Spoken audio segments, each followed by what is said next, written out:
Mom banned me from coming home for Christmas, so I cut them off. Now they're begging at my door. I've always hated phone calls that begin with a long silence. There's something about the soft breathing and the silence on the other end that signals nothing good is waiting for you afterward. I learned this the hard way over the years, from the call informing me that my father had died in a car accident when I was 4, to the call from college confirming I didn't qualify for the scholarship I had desperately needed. But those calls were nothing compared to the one I received 3 days before Christmas last year. I remember being in my apartment, holding a steaming cup of coffee, planning for the trip home that I made every year. Specifically, I was reviewing my Christmas gift list. I had bought my mom an expensive cashmere scarf she had coveted for a long time but always refused to buy for herself because of the price. For Richard, my stepfather, I had found a rare detective novel from his favorite author. And for Hannah, my stepsister, I had purchased a jewelry set she had been eyeing for months. That's when my phone rang. My mother's name appeared on the screen, and I smiled. Perhaps she was calling to confirm what time to pick me up at the airport. "Hi Mom," I said cheerfully. "Nothing. Just silence and soft breathing." The smile faded from my lips, and I felt my body tense up. "Mom? Are you there?" "Erica, sweetheart," my mother finally spoke, but her voice sounded as if she was swallowing a ball of thorns. "I think it would be better if you didn't come home for Christmas this year." I almost dropped my coffee cup. Her words rang in my ears like gunshots, leaving me stunned and disoriented. "Mom, what are you talking about?" I stammered, trying to understand what I had just heard. "It's just, Richard's parents are coming, and they don't want to see you, and they've made that clear." I collapsed onto the sofa, my body suddenly heavy as lead. The world seemed to be spinning. Richard was my stepfather. He had married my mother since I was 10, and his parents had never liked me, I knew that well. But this was different. This was my mother choosing them over me. Choosing money and convenient relationships over her own daughter. "We always spend Christmas together," I said, trying to keep my voice steady, "every year since Dad died. It's our tradition." "I know, sweetheart, but..." She was trying to placate me, but those sweet words now sounded like poison. "But what?" I felt anger rising. "Are you seriously choosing other people over your own daughter?" The silence that followed was worse than any excuse she could have offered. Each passing second was a knife to my heart. When my mother finally spoke, her voice was choked. "Erica, they've threatened to cut Richard out of the will if they find out we're still in contact with you. They told us they won't leave him any inheritance and will stop talking to us completely." I felt the blood boil in my veins. "So this is about money?" I almost shouted, no longer caring about controlling my voice. "No, not just that," she hurried to say, as if she were trying to put out a fire with a tissue. "I've told them we haven't been in contact with you for years. I need you to cooperate with this. Just this once." I laughed, a bitter laugh with no humor in it. "You want me to pretend I don't exist in your life? That's your solution?" "Richard's parents are difficult people, Erica," my mother explained, her voice trying to soothe but only making me angrier. "They're bitter and stubborn. We need to make sure they believe no one in the family talks to you anymore. You need to understand." I hung up. I couldn't listen anymore. My heart was pounding in my chest, and I felt tears welling up. But I wouldn't allow myself to cry. Not for them. To understand why Richard's parents hated me so much, I need to go back about 20 years. My biological father died in a car accident when I was just 4 years old. I barely remember him, just fragments of memories, his large, warm hands, his hearty laugh, the smell of aftershave he used. After his death, it was just Mom and me against the world. For the next 6 years, we were a team. Mom worked hard to raise me alone, and we built our own traditions, like always spending Christmas together, no matter how difficult things were. Then Mom met Richard when I was 10. He was a widower with a 9-year-old daughter named Hannah. When Mom and Richard got married after a year of dating, they decided we would move into the house where Mom and I were living. I won't say that I immediately accepted Richard as a father figure. How could I when I barely remembered my own father? But Richard was a kind man, and he tried to show love in his own way. Hannah and I also got along, despite the inevitable tension at times. We argued, like all siblings do, fighting over the TV remote, throwing pillows at each other, sometimes having loud arguments. But we always made up afterwards, and gradually, we became as close as if we were blood sisters. The problem wasn't from Hannah or Richard. The problem came from Richard's parents. From day one, they hated me, even though I was just a 10-year-old child. They treated me like I was something annoying stuck to the bottom of their shoes. They called me rude, disrespectful, and ill-mannered. Clearly it was raised without a father, they would often say, right in front of me, as if I didn't exist. You shouldn't have gotten your family involved with people like that. When they visited, they brought gifts for Hannah and nothing for me, acting as if I wasn't part of the family. They talked around me, through me, but never to me. It was a subtle but cruel treatment that made me feel invisible and unimportant in my own home. My mother noticed this, and sometimes she tried to talk to Richard about how his parents treated me, but he always brushed it off. "They're just old and stubborn," he would say. "They'll get used to you." But they never did. Instead, their dislike for me only became more apparent, and it turned into genuine hatred after an incident that happened when I was 14. Mom and Richard had to go on a business trip for a week, and normally, Hannah and I would stay with Aunt Sarah, my mother's sister. But this time, Aunt Sarah couldn't help because she was abroad. With no other options, Richard's parents reluctantly agreed to watch us. It was a terrible week. I confined myself to the guest bedroom as much as possible, only coming out when necessary. Hannah wasn't happy either. She hated how her grandparents treated me, and it created a tense atmosphere throughout the house. On the 5th day of that hell week, everything exploded. Hannah and I were fighting over the only laptop in the house. We were both bored, stressed, and couldn't go outside because it was raining. The argument got heated, and in anger, I pushed Hannah. Not a hard push, just a slight shove out of reflex, but Hannah lost her balance, fell awkwardly, and her left arm hit the edge of the table as she fell. Hannah's scream of pain echoed throughout the house. The grandparents immediately rushed in. The grandfather took Hannah to the hospital, while the grandmother stayed with me. But instead of comforting me, a 14-year-old kid who was panicking because I had accidentally hurt my friend, she called Richard, frantic. "You need to come home right now," she screamed into the phone. "Erica has beaten Hannah severely and broken her arm. She needs to be in a psychiatric ward. She's completely out of control." I was shocked to hear those words. I had no intention of hurting Hannah, and I certainly hadn't beaten her severely. It was just an accident. But his mother had turned it into a completely different story, one that Richard and my mom believed, at least initially. After that call, everything changed. The grandmother locked me in the bedroom, took away my phone, and only opened the door to bring in food. She called me a wild animal and threatened me with juvenile detention. I huddled in the corner of the room, sobbing, not understanding how adults could treat a child like this. Mom and Richard cut their vacation short and came home 3 days later. Richard was furious, saying he couldn't trust himself to be around me. They sent me to stay with Aunt Sarah for 2 months, like a kind of exile. When I was finally allowed back home, Richard barely spoke to me, and my mother became cautious, as if she no longer knew how to treat me. Ironically, that incident brought Hannah and me closer. As soon as she returned from the hospital, she found me crying in my room. "I know it was an accident," she said, hugging me with her uninjured arm. I tried to tell the grandparents, but they wouldn't listen. Hannah became my best friend and only advocate in the family. She stood up for me in front of Richard and Mom, finally convincing them that it was just an accident. But the damage had been done. My parents forced me to go to therapy for anger issues I never had, and the atmosphere at home afterward was suffocating, with suspicion hanging over my every action and word. At 18, when I left home to attend college in another city, it was a relief. I felt like I was escaping from prison. During college, I only kept in regular contact with Mom and Hannah. I talked to Richard when necessary, brief and polite conversations, but never deep.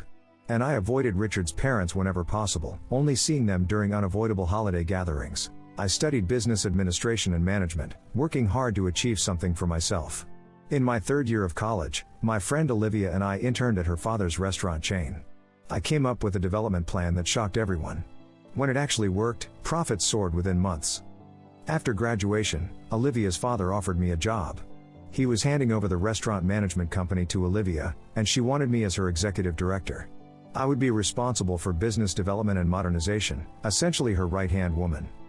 Olivia and I transformed that restaurant chain. We established food delivery services, developed a mobile app, and created workspaces where customers could use laptops while ordering food. We started cooking classes, installed live streaming cameras in the kitchen to demonstrate cleanliness and efficiency, and designed special areas for selfies in each restaurant to attract young customers on social media. Young people started flocking in. We retained the old customers and attracted tons of new ones. Business boomed, and suddenly I had a salary I never dreamed of. For the first time in my life, I had savings, could buy furniture without checking prices, could travel when I wanted, and didn't have to worry about bills. About a year after my career started taking off, I received a call from Mom, her voice sounding worried. Richard got laid off, Erica, she said. We're struggling to pay the mortgage. This wasn't what I wanted to hear, but family is still family. Then Richard spoke up, catching me by surprise. Erica, I'm sorry for everything, he said, his voice genuinely regretful. I know I haven't been the best stepfather to you. Sometimes I let my parents influence how I saw things. But you're my only hope right now. My family hadn't always treated me well, but they were still family. And now they needed me. So, I agreed to help. Each month, I sent money to cover their mortgage payment, ensuring they never had to worry about losing their home. Eventually, Richard found a part-time job, but I continued paying the mortgage. It wasn't a hardship for me, and they had gotten used to that help. Part of me also wanted to prove something, that I could be successful, that I wasn't the rude, ill-mannered girl Richard's parents had once called me. After a while, my relationship with Mom and Richard seemed to improve. We talked more frequently. They were genuinely interested in my work. And every Christmas, I still came home to celebrate with the family, a tradition we had maintained since I was little. After that horrific phone call, I sat on my sofa for hours, just staring at my phone. My thoughts were a mess. I couldn't believe that after everything I had done for the family, all I had forgiven, all the money I had contributed, they would still choose inheritance and legacy over me. I needed to talk to someone who would understand. I dialed Hannah's number. She was now 26, working as a teacher in a city not far from where I lived. Hey sis, what's up? Hannah's cheerful voice was in stark contrast to how I felt. Mom just called, I said, my voice slightly trembling. She told me not to come home for Christmas because the grandparents will be there. They've threatened to cut Richard out of their will if they find out they're still talking to me. Apparently, she's been telling them for years that they don't contact me. What the fuck? Hannah said, her voice full of shock and anger. Hannah rarely cursed, so I knew she was truly shocked. She wants me to cooperate, I continued, feeling the anger surge again as I repeated my mother's words. Pretend like I'm not part of the family anymore so the grandparents can leave them money someday. There was a long silence on the other end, and I could hear Hannah breathing hard. Well, screw that, she finally said, her voice firm. If you're not welcome there, then I'm not coming either. If they choose money over you, then they can have Christmas without both of us. Tears welled up in my eyes. After everything we had been through, Hannah was still the only one in the family who supported me unconditionally. She wasn't my blood sister, but she had always acted like one. I don't want you to sacrifice your Christmas for me, I said, trying to sound strong even though I was crumbling inside. This isn't a sacrifice, Hannah insisted. This is about principles. I can't sit there and pretend everything is okay while they cut you out like you don't matter. If they can do this to you, they can do it to me someday. After hanging up with Hannah, I felt a little better, but the pain was still there, like an open wound in my chest. I called a few friends who I knew didn't have family plans for Christmas. I needed something, anything, to distract me from the feeling of betrayal. By the end of the night, I had organized an impromptu orphan Christmas at my apartment with Hannah and 5 friends. Not traditional, but at least I wouldn't be sitting alone on the holiday, thinking about the family who had abandoned me. On the day before Christmas, Hannah arrived with a small suitcase and a bag of decorations. I raided the dollar store, she said, dumping glittery decorations and tinsel onto my coffee table. Your place needs some Christmas spirit. We spent the evening decorating my apartment, drinking wine, and chatting. Neither of us mentioned Mom or Richard or the inheritance situation. For a few hours, it felt like old times, when we were just 2 young girls sharing a room and secrets. Christmas Day wasn't like the formal, tense events we had grown up with at home. My friends arrived around midday, each bringing food, drinks, or games. We ate too much, laughed too loud, and drank probably more than we should have. Olivia brought an array of dishes from one of our restaurants, gourmet food that none of us had to cook. Sam, a friend from college, had brought a karaoke set, and we sang until our voices were hoarse. Mike, another colleague, was a cocktail genius, constantly refilling our glasses with colorful creations he invented on the spot. It wasn't traditional, but it was real. No perfect appearances, no strained conversations, no underlying judgment. Just people who genuinely cared for each other enjoying time together.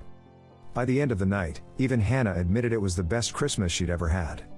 We should make this our new tradition, she said as we cleaned up.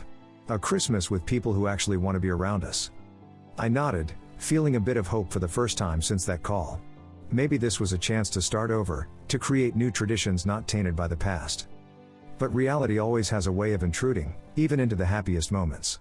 While scrolling through Instagram before bed, I saw a post from Mom. I didn't usually follow her on social media, Too much stress, but a mutual friend had liked the post, and it appeared on my feed. There she was, smiling next to Richard's parents in their living room, everyone wearing matching Christmas sweaters. The caption read, "So blessed to spend this special day with family." Family. The word felt like a twisted knife in my gut. I wasn't family anymore. I was an inconvenient truth that needed to be hidden, an embarrassing secret. As if I had never existed. I put down my phone, feeling all the joy from the night suddenly vanish. No matter how many good things I had in my life now, no matter how many great friends and successful work, the rejection from my own family still felt like a wound that would never heal. I couldn't sleep that night. The Instagram post kept replaying in my head, along with every monthly mortgage payment I had made. Each time I sent that money, I thought I was healing old wounds, building bridges. Now I realized I was just buying the illusion of family, a place in their lives as long as it was convenient, as long as it didn't affect Richard's inheritance. I had been used, and I had allowed it to happen. The next morning, I made a decision. I opened my banking app and canceled the automatic transfer to my parents' mortgage account. My fingers trembled as I pressed the cancel button, but I didn't hesitate. It might be petty, but I was done being used. I also drafted a message to Mom, cold and formal: "I will no longer be making the mortgage payments. Enjoy Richard's parents' inheritance. Clearly it's worth more than your daughter." I deleted that message 3 times before finally deciding not to send it. I didn't want to be drawn into an argument. I just wanted to withdraw in silence and let them realize the consequences of their choices without explanation from me. 2 weeks passed. I threw myself into work, grateful for the post-holiday increase in new restaurant customers with New Year's resolutions to try new places. Olivia and I were working on plans for a new location, and I welcomed the distraction. The busier I was, the less time I had to think about my family. Working from early morning until late at night, I tried to fill every spare moment so my mind wouldn't wander back to that call, to that Instagram post, to the feeling of abandonment. I wasn't sleeping much, often staying up until 2 or 3 in the morning, working on layouts and marketing strategies. Olivia was concerned, but I told her I was just excited about the new location. The truth was, I was afraid to face the pain inside me. The initial anger had started to give way to a deeper, heavier sadness, and I didn't know what to do with it. Then my mother called. I almost didn't answer. Her name appeared on the screen, and I stared at it, my finger hovering over the reject button. But some part of me, perhaps the part that was still a child who wanted her mother's hug, wanted to hear what she had to say. "Erica, there's a problem with the mortgage payment," she said, not even greeting me. "Did you forget to send it?" I took a deep breath, trying to stay calm. I didn't forget. I canceled it. There was a long silence on the other end. "What do you mean you canceled it?" Her voice was disbelieving, as if I were joking. "I mean I'm not paying your mortgage anymore." I tried to keep my voice even, not revealing the anger or sadness bubbling underneath. "But we're counting on that money." Her voice became panicked. "The payment is due today. You should have thought about that before you betrayed me for your in-laws' money." I couldn't keep the bitterness from seeping into my voice. "You chose them over me. Now you can ask them to pay your mortgage." "This is about Christmas, isn't it?" she said, her voice hardening again. "You're being so childish. It was just one day of the year." "No," I said, feeling a strange calm wash over me. "You made it clear that money is more important than me." "Got it." She changed tactics, from irritation to accusation. "I know what you did. You convinced Hannah not to come for Christmas. You turned her against us." "What?" I started to protest, but she cut me off. "You know what? I had to tell Richard's parents that she was seriously ill. I had to lie and make up a whole story because of you." I couldn't believe what I was hearing. "You're insane with this inheritance thing. Normal people don't make up illnesses for their children, Mom. They don't disown them for money." "You don't know what you're talking about," she spat. "After all we've done for you." "What have you done for me lately, Mom, except kick me out of Christmas and lie about my existence?" I felt my voice shaking, but I continued. "I've been paying your mortgage for over a year. I've overlooked how your in-laws treated me. I've tried to maintain a relationship with you despite you never really standing up for me. And this is how you thank me?" She hung up on me. No goodbye, no apology, just a click and then silence. I stood there, holding the phone, trembling with anger and sadness. I wanted to throw the phone against the wall.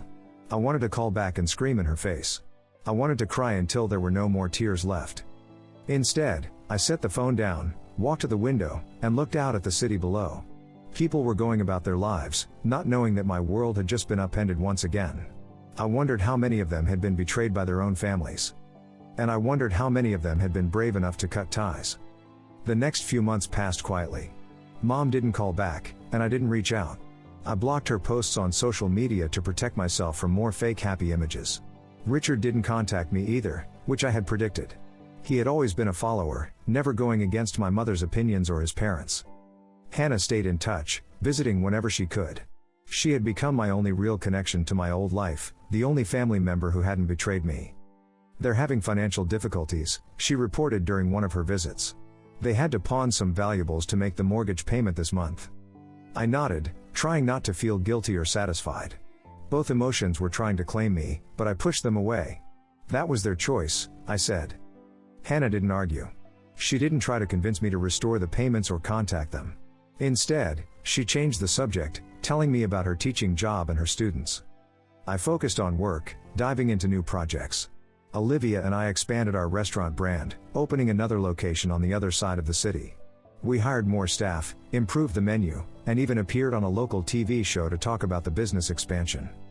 Business was good, life was stable, but there was still an emptiness when I thought about my family. There were nights I lay awake, wondering if I had been right to cut off contact completely. There were days I would see an older woman on the street who looked a bit like my mother, and my heart would skip a beat before I realized it wasn't her. There had been moments of weakness when I nearly reached for the phone to call Mom, to ask if she was okay, to try to mend what was broken. But then I would remember how readily she had erased my existence for money, and I would put the phone down. I didn't know what I was waiting for. An apology, perhaps. A sign that they realized they had been wrong. But day after day, week after week, and I heard nothing from them. Until one evening in late April. I was cooking dinner for myself, a simple risotto I had learned from a chef at one of our restaurants, when my phone rang. It was Hannah. "Hey, I'm coming to visit you tomorrow. Is that okay?" she asked. There was something in her voice that sounded strange, a tension I wasn't familiar with. But I didn't push. Hannah was always forthright when she wanted to be. "Of course," I said. "Do you want me to prepare anything special?" "No, don't worry about it," she said quickly. "I just want to see you." The next day, just after noon, my doorbell rang.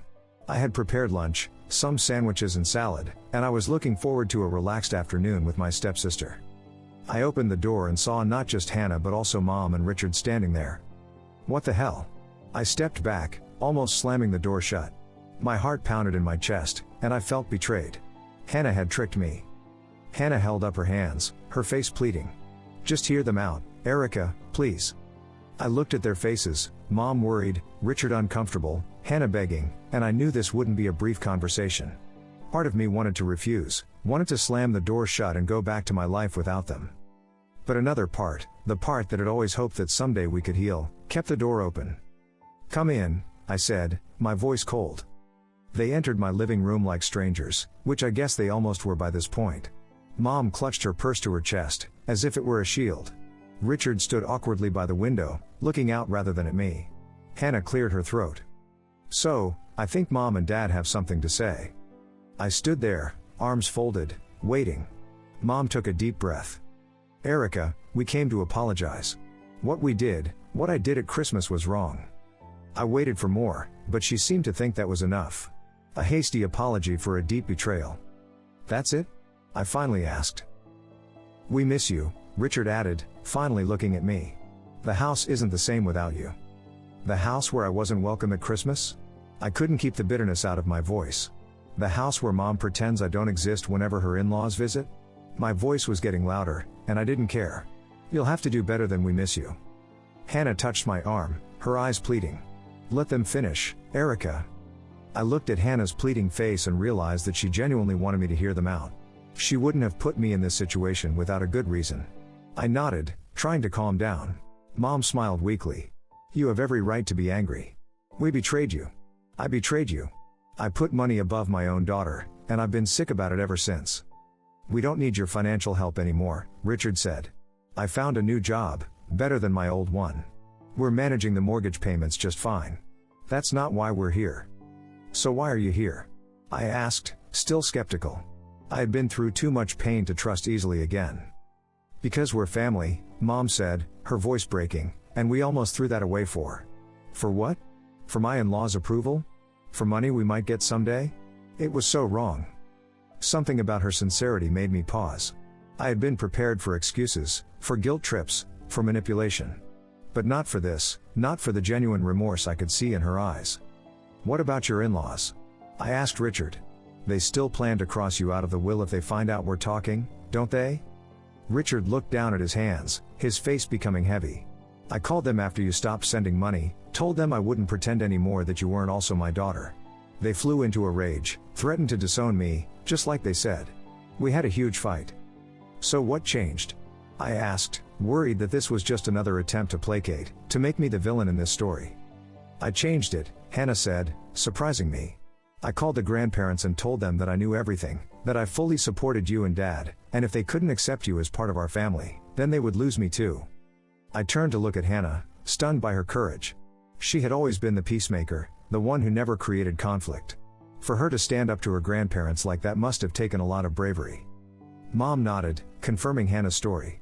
They called back 3 days later, saying they had calmed down and were willing to accept things. They weren't ready to lose Hannah. I didn't know what to say. Part of me wanted to forgive them, to have my family back, to go back to the time before all of this happened. Another part remembered how easily they had pushed me aside when it was convenient.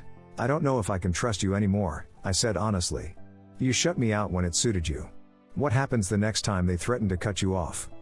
"There won't be a next time," Mom asserted, her voice stronger now. "We've drawn a line.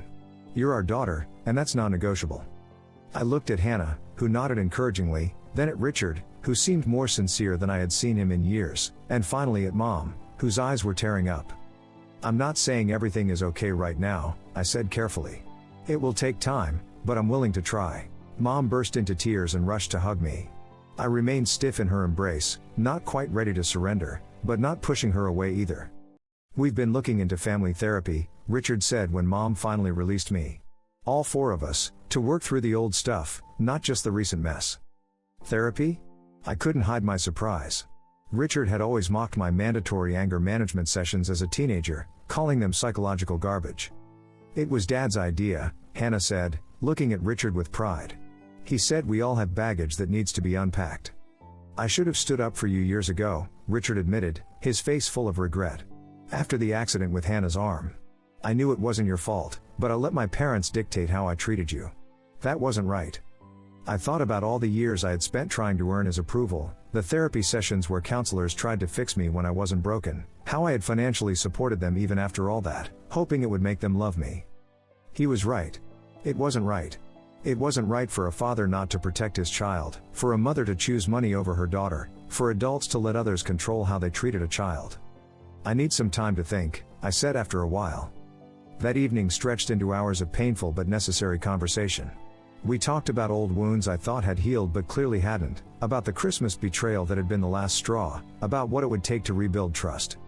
I cried more than I thought possible, tears that seemed inexhaustible as I finally released all the pain and hurt I had kept bottled up for years. Mom cried with me, Richard occasionally wiped away tears, and Hannah sat next to me, holding my hand the entire time. When they left, we had a plan: weekly family therapy starting next month, regular dinners with just the 4 of us, no Richard's parents allowed, clear boundaries about what was acceptable and what was not permitted in the future. It wasn't forgiveness, not yet, but it was a start. After they left, Hannah stayed. She plopped down on my sofa with the familiarity of a sister who knew she was welcome. "Are you okay?" she asked. "I don't know," I answered honestly. Part of me wants to believe them, another part is waiting for the other shoe to drop. "I get it," she picked at a loose thread on my pillow. "For what it's worth, I think they're serious this time. You should have seen Mom after Christmas. She was a mess, kept saying she had made a terrible mistake." "Did they ask you to set this up?" Hannah shook her head. "It was my idea. I was tired of being the middleman, of hearing them talk about how much they missed you while knowing they had hurt you so badly." I leaned back, suddenly exhausted.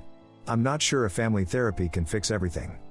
"Maybe not," Hannah agreed, "but it's a step, and I'll be there too, making sure they don't backslide." I smiled at my sister, my real sister, regardless of blood. "When did you get so wise?" "Learn from the best," she said, bumping her shoulder against mine. "You never gave up on me, even when we were kids and I was a brat.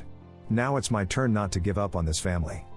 That night, after Hannah left, I sat alone in my apartment and thought about second chances, about family, both the one you're born into and the one you choose, about forgiveness. I wasn't sure if I was ready to fully let my parents back in. Trust once broken is not easily mended, but perhaps, just perhaps, we could build something new from the pieces of what had been damaged. The first family therapy session was as awkward as you might expect. Dr. Levine, a woman in her 50s with kind eyes and a no-nonsense attitude, asked us to sit in a circle and talk about our expectations. "I just want my family back," Mom said, wiping tears. "I want to understand why I was so easily disposable," I countered. Richard shifted uncomfortably in his chair. "I want to be a better father to both my daughters." Hannah, always the peacemaker, said, "I want us to be honest with each other, no more secrets or lies." Dr. Levine nodded. "Those are all valid desires. This won't be easy, but acknowledging what you want is a good start." Over the next several weeks, we met regularly.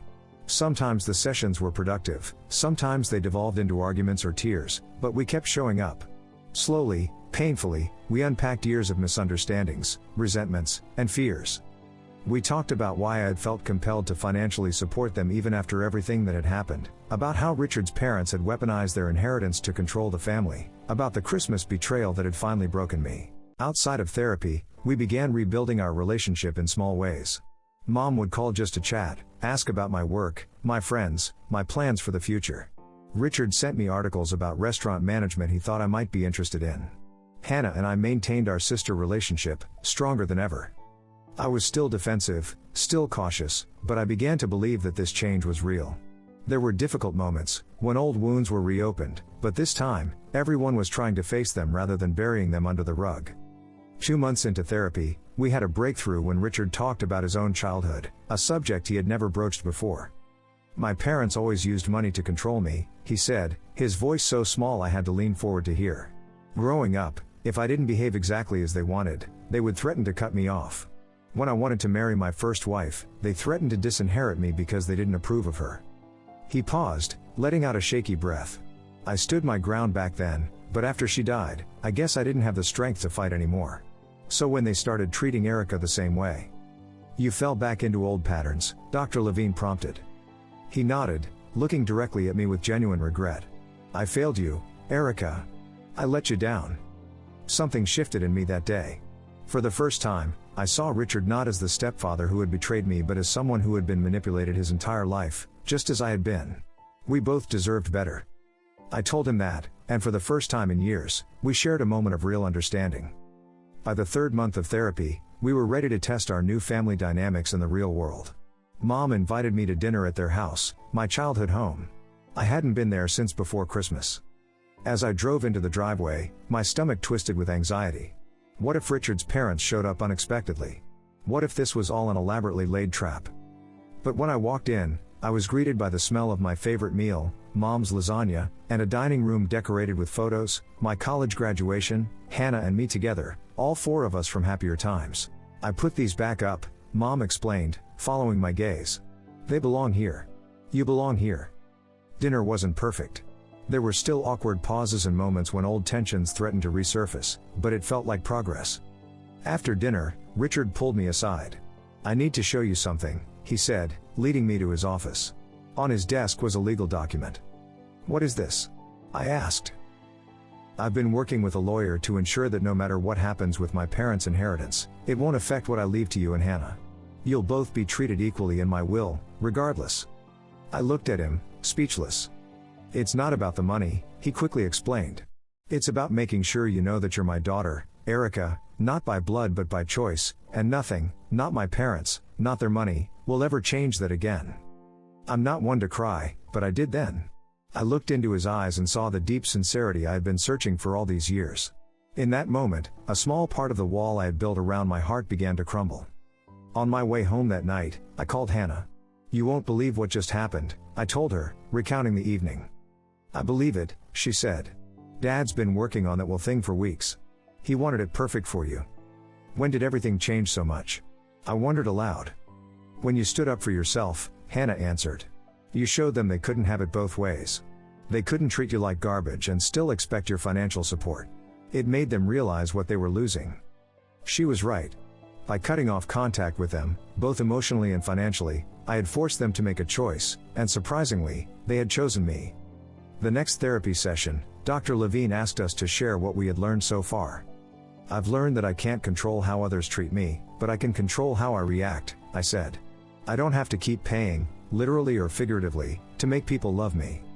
"I've learned that I married a strong woman," Richard said, looking at Mom, who raised an even stronger daughter, "and that standing up to my parents was long overdue. I've learned that family isn't just about blood or obligation," Mom added. "It's a choice we make every day." Hannah smiled. "I've learned that my sister is a badass who doesn't take crap from anyone anymore." We all laughed at that. Even Drive Levine cracked a smile, a change from her serious expression during the initial sessions. 6 months after the Christmas that nearly destroyed our family, we all went out to dinner at a new restaurant my company had opened. Olivia knew about my family situation, and she had arranged a private table for us, away from the crowd, where we could talk without interruption. As we sat around the table laughing and sharing stories, I realized something important. We weren't the family we had been before. That family had been built on underlying resentments, fear, and obligation.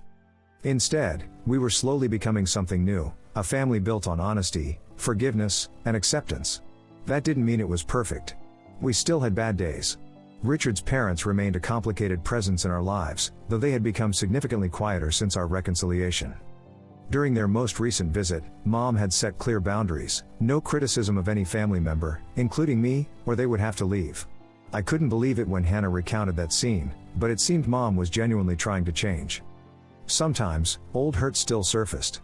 There were moments I still wondered if I was being used, if things could easily revert to how they were if Richard's parents suddenly changed their minds about the inheritance. But the truth was, I couldn't control the future. I could only live in the present, and in the present, my family was trying their best to do better. "Erica?" Mom asked, pulling me from my thoughts. "Are you okay?"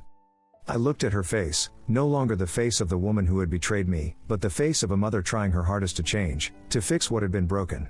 Sitting beside her was Richard, who had finally found the courage to stand up to his parents, and Hannah, who had always been there for me even when everything fell apart. "I'm okay," I answered, with a genuine smile. "Actually, I think we all are." Every day was still a struggle. Every trust still had to be earned back. But we were committed to working through it together, and that, I was beginning to believe, made all the difference. I don't know what the future will bring. Maybe someday, I'll completely forgive them for what happened that Christmas, for all the missed years, for all the hurt. Maybe I'll never fully trust them as I once did. But I know one thing: we showed up. Day after day, week after week, therapy session after therapy session, we showed up for each other. And in a world full of people who walk away when things get tough, that's something worth holding on to.